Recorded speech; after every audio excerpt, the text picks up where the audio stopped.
Olá a todos, bem-vindos a mais um estudo bíblico da Igreja Evangélica Metodista Portuguesa. Saúdo a todos com a graça e a paz de nosso Senhor Jesus Cristo. No estudo de hoje vamos falar de corridas. Calma, não desliga ainda, sei que não gostamos muitas vezes de fazer desporto, mas neste caso prometo que o esforço não será físico. Antes de falarmos daquilo que é a palavra e de nos debruçarmos sobre a carta, ou uma parte da carta que Paulo escreveu aos Filipenses, gostaria de partilhar convosco aquilo que foi uma constatação que fiz no período de confinamento que vivemos. Todos nós estávamos fechados em casa, estivemos particularmente confinados durante este período e todos os finais de tarde eu reparei que muita gente saía de casa para passear, para caminhar ou para fazer a sua atividade física. Porque, na verdade, as próprias autoridades de saúde permitiam, era das poucas coisas que as pessoas poderiam fazer, era, efetivamente, durante esse período, poderem fazer os chamados passeios higiênicos e poderem praticar a sua atividade física. E estes eram momentos de algum escape, que as pessoas utilizavam até para arejar, para desfrutarem um bocadinho de alguma liberdade que lhes parecia ter sido tirada pelo facto de estarem confinadas aos seus apartamentos, às suas casas, às suas habitações. E quando corremos, e portanto este exercício de observação fez-me lembrar e pensar que quando corremos é efetivamente importante nós fixarmos sempre aquilo que é o ponto de partida e o ponto de chegada. De facto, quando corremos sem meta, não é? Corremos o risco de correr à toa, correr sem direção. E, logicamente, isso não nos levará a lado nenhum. Mas, se queremos ser efetivamente eficientes, para além de fixar um ponto de partida e um ponto de chegada, é importante sabermos qual é o percurso, não é? E sabemos também quais são as condições para a corrida. Na verdade, não vamos correr de mochila, nem vamos correr de sapatos. Na verdade, temos que escolher o equipamento que é adequado àquilo que é a atividade, neste caso a corrida, que queremos levar em conta para que possamos atingir o nosso objetivo, que é alcançar o ponto de chegada, no caso, a meta. Amados, ainda que parcialmente suspensa nos últimos meses, a nossa vida pode ser comparada a uma corrida. Todos temos os nossos objetivos, as nossas metas pessoais, e são estas metas e objetivos que impulsionam as nossas ações, que nos fazem correr. São elas que nos motivam, para as quais nós canalizamos as nossas energias, os nossos dons, aos quais dedicamos o nosso tempo. E mesmo em casa, confinados em quatro paredes, essa corrida não parou. A maioria de nós teve de se manter ligado às escolas, às universidades, aos trabalhos, à família, e tudo se calhar de uma forma mais acelerada e em menos espaço, em alguns metros quadrados. Ora, o apóstolo Paulo, na passagem que já foi partilhada, em Hebreus 12, 1, 2, e na passagem que vamos ler de seguida, estabelece essa mesma comparação, equipara a nossa vida a uma corrida. Mas, para além disso, e como bom personal trainer, ensina-nos também por que correr, ou por quem devemos correr, e como devemos correr. Vamos então ler na Bíblia as palavras de Paulo aos Filipenses, capítulo 3, versículos 7 a 14. Mas todas essas coisas que eu julgava proveitosas, considero-as agora como prejudiciais para a causa de Cristo. Na verdade, considero tudo como um prejuízo em comparação com o maravilhoso conhecimento de Jesus Cristo, meu Senhor. Por causa dele, desprezei tudo. Para ganhar Cristo e estar bem unido a Ele, considero tudo isso como lixo. Se vivo em comunhão com Deus, não é com base na minha própria justiça, que vem da lei, mas sim com a que vem da fé em Cristo, a justiça que vem de Deus, com base na fé. O que eu desejo é conhecer a Cristo e experimentar o poder da sua ressurreição. Tomar parte nos seus sofrimentos, chegando a ser como Ele na morte, com a esperança de alcançar a ressurreição dentre os mortos. Não quero dizer que já o tenha alcançado ou que seja perfeito, mas continuo a ver se o consigo, visto que para isso fui conquistado por Cristo. É certo, meus irmãos, que eu não penso ter já conseguido isso, mas faço uma coisa. Esqueço-me do que ficou para trás e esforço-me por atingir o que está diante de mim. Deste modo, caminho em direção à meta, para obter o prémio que Deus nos prometeu dar no céu, por meio de Cristo Jesus. Palavra do Senhor. Amém. Quando corremos, via de regra, fazemos-lo por uma finalidade. Podemos correr para emagrecer, há quem corra para melhorar a sua condição física, há quem corra para melhorar a sua condição cardiorrespiratória, ou há quem corra pura e simplesmente para descomprimir, para apanhar ar, como acredito que muitos tenham feito durante o período de confinamento. Do mesmo modo, na nossa vida, corremos por algum motivo. Para alcançar algum objetivo, para cumprir alguma meta. Via de regra, corremos atrás daquilo que é definido pelo mundo como sucesso. Sucesso pessoal, sucesso profissional, sucesso familiar. Corremos atrás de algo que dê sentido à nossa vida ou que julgamos que dá sentido à nossa vida. Ora, Paulo tem a consciência da necessidade de estabelecer metas.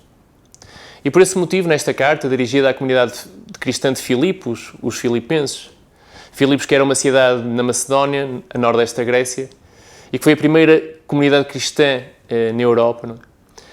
Nesta sua carta, como eu estava a referir, Paulo define a meta da sua vida, alcançar a ressurreição de entre os mortos, como foi possível ler no versículo 11. Ou, dito de outra forma, alcançar a salvação. Esta era a sua meta. Este era o propósito da sua vida. E era essa meta para a qual ele canalizava todo o seu tempo, todo o seu esforço, todos os seus dons, toda a sua energia.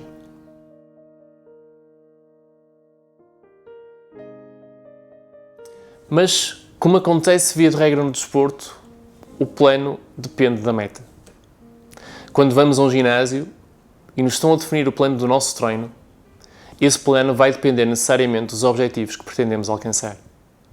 Se pretendemos emagrecer, o treinador define um conjunto de exercícios específicos para o efeito. Se o objetivo for o reforço muscular, os exercícios terão que ser naturalmente adaptados a esse objetivo. E se quisermos sair do plano e não fazer o que nos foi proposto ou adicionar outros exercícios ao plano, provavelmente não vamos atingir a meta. Ou se calhar vamos demorar mais tempo a alcançar essa mesma meta. Ora, Paulo, nesta carta, como eu já referi, e como um personal trainer, define a meta e define também um plano muito claro para que essa meta possa ser atingida, para que esse objetivo possa ser alcançado.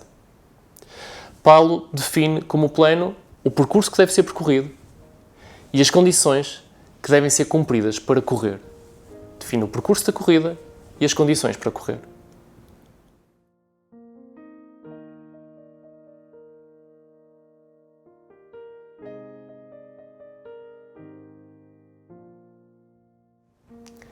Paulo define então o percurso. E o percurso para a meta é muito claro. O caminho é muito claro. O caminho é Jesus Cristo.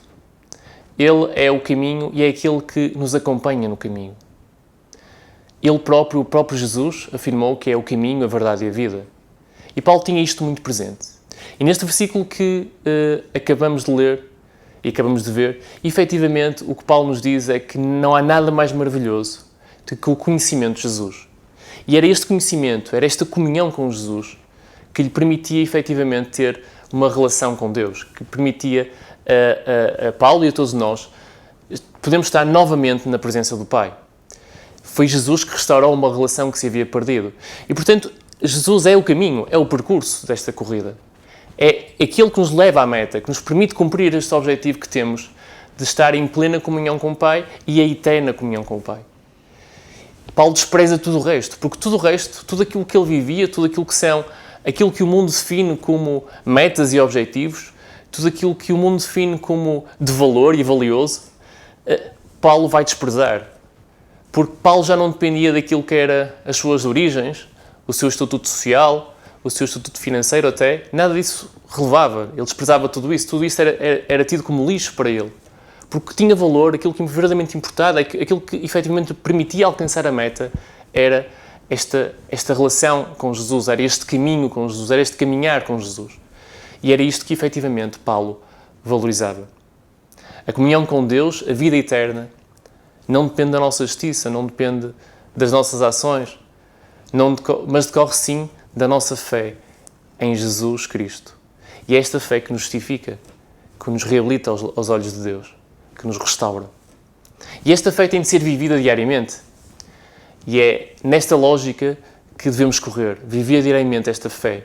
E é esta fé que permite ao Espírito Santo fazer também a sua obra nas nossas vidas, trabalhar e transformar os nossos corações. Portanto, Paulo tinha isto muito claro e muito evidente. E deu o seu próprio exemplo de vida.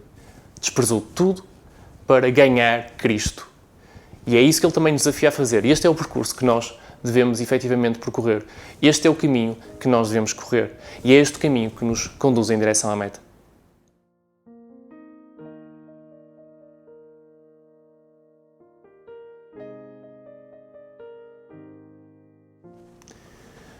Paulo, para além de nos indicar o caminho, o percurso que devemos percorrer para a meta, também nos indica as condições para correr. E a primeira condição que ele nos indica tem a ver com a necessidade de avaliarmos e reconhecermos a nossa condição. No versículo que lemos, no versículo 12, Paulo diz que não quer dizer que já o tenha alcançado, a salvação, ou que seja perfeito, mas continua a ver se o consigo, visto que para isso fui conquistado por Cristo. Retomando aquilo que é o exemplo que temos usado, aquilo que é o ginásio, na verdade, quando decidimos avançar para uma inscrição no ginásio, é porque nós identificamos uma necessidade, fizemos uma avaliação daquilo que eram as nossas condições e identificamos que a inscrição no ginásio poderia ser um meio eficaz para dar resposta a esta necessidade, que pode ser reforço muscular ou emagrecimento ou o que for. E, portanto, esse era o percurso que nós identificamos como percurso certo para atingir o nosso objetivo. O que implicou esta avaliação das nossas condições, que nos permitiu identificar esta necessidade. Do mesmo modo, na nossa vida espiritual, o que nos faz escolher Jesus como o caminho, não é?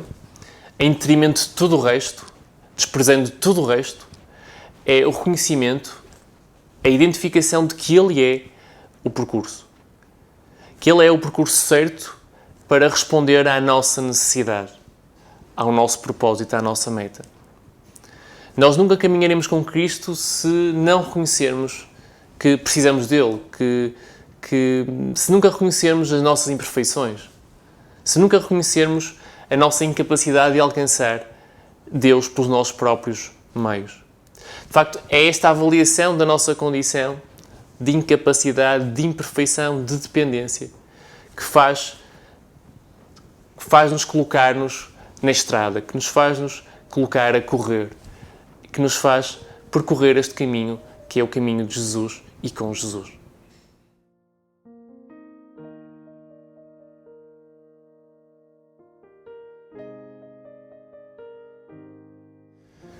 A segunda condição que Paulo nos ensina para correr é esquecer o que ficou para trás.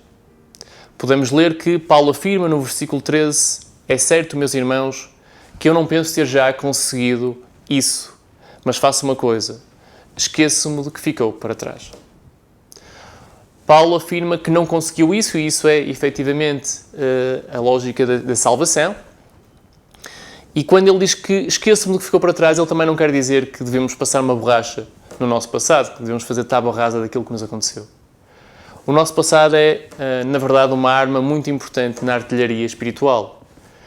O nosso passado leva-nos a recordar aquilo que é a ação de Deus na nossa vida, a graça de Deus na nossa vida, o amor de Deus na nossa vida, e, portanto, isso é muito importante e muito precioso naquilo que são as batalhas que temos que enfrentar diariamente nas vidas de cada um de nós. A questão não é não olhes para trás. A questão é não deves olhar para trás se isso te fizer parar, se isso te fizer deixar de olhar para o futuro, se isso te impedir de avançar. Essa é a questão central de Paulo.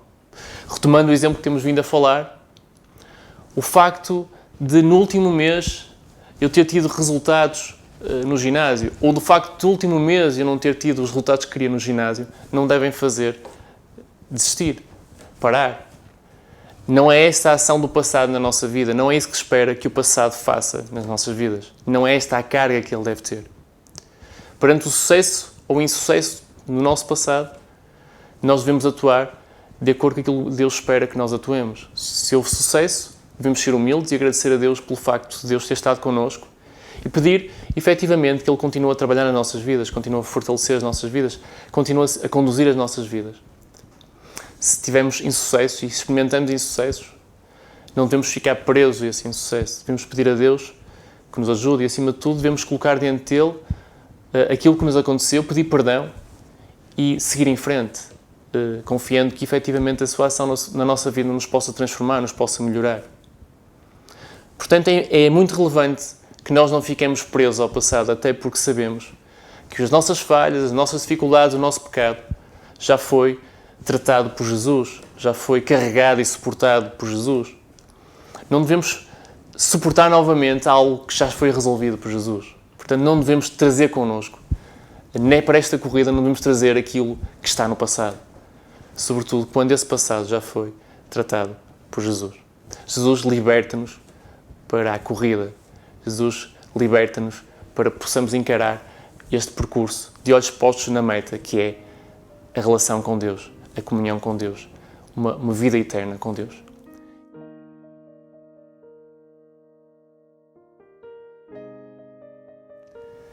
Terceira e última condição que Paulo nos ensina para correr esta corrida. Se efetivamente sabemos qual é a meta, se sabemos qual é o caminho, então temos que nos esforçar. E Paulo dá-nos uma ilustração muito clara daquilo que entende por esforço na sua carta aos Coríntios, quando no capítulo 9, versículo 25 e 27, afirma: aqueles que se preparam para uma competição privam-se de tudo e fazem-no só para ver se conseguem um prémio que, afinal, dura pouco. Mas nós trabalhamos por um prémio que dura para sempre. É desta maneira que eu corro, e não como quem corre, sem saber para onde. É assim que eu luto, e não como quem dá socos à toa. Mas eu luto contra o meu corpo para o dominar, a fim de não acontecer que, andando a pregar aos outros, seja rejeitado por Deus. Portanto, Paulo tem uma visão muito clara daquilo que é o esforço necessário para alcançar este prémio que tem um valor inestimável.